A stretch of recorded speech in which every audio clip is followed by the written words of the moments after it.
c'est d'abord un message fraternel. Des populations qui se sentaient complètement abandonnées, complètement oubliées. Ces populations de l'Indiane qui est un quartier aujourd'hui qui, à mon avis en tout cas, est le quartier où le plus grand nombre de Ziguinchorois se réveillent, des jeunes, des femmes, des vieux, mais un quartier complètement oublié, qui est à restructurer.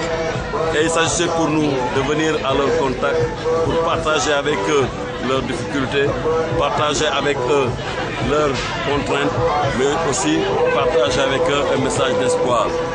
Mais d'espoir qui veut que, comme le président Macky Sall nous l'a toujours demandé, c'est de privilégier les populations les plus démunies, de privilégier les populations abandonnées et oubliées, de faire en sorte que les ressources publiques puissent être partagées par les populations, quel que soit leur lieu d'habitation, pour que ces populations sentent qu'elles sont au cœur des préoccupations des pouvoirs publics.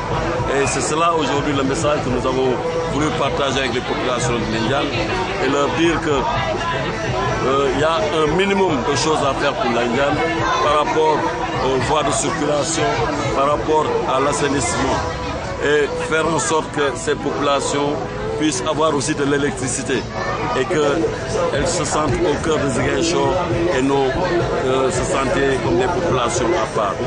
Et nous avons choisi de marcher à travers les maisons, à travers les ruelles pour être au contact de ces populations et partager avec eux leur désespoir, mais aussi leur porter un message de paix, un message d'espoir. Et ce que nous avons pu remarquer, c'est que ces populations attendent beaucoup de nous, attendent beaucoup du président de la République Macky Sall. Ces populations espèrent un renouveau pour la ville de Ziguinchor. Mais aussi, nous avons été très choqués par ce pont. On ne sait même pas comment l'appeler d'ailleurs. Cet édifice inachevé qui coupe totalement la nationale, qui met la route Ziguinchor-Oussouye. Il semblerait que c'est le maire Abdoulaye Baldé qui avait construit cet édifice qui est inachevé et qui aujourd'hui met en danger toutes les populations de Koboda et donc de Koloban.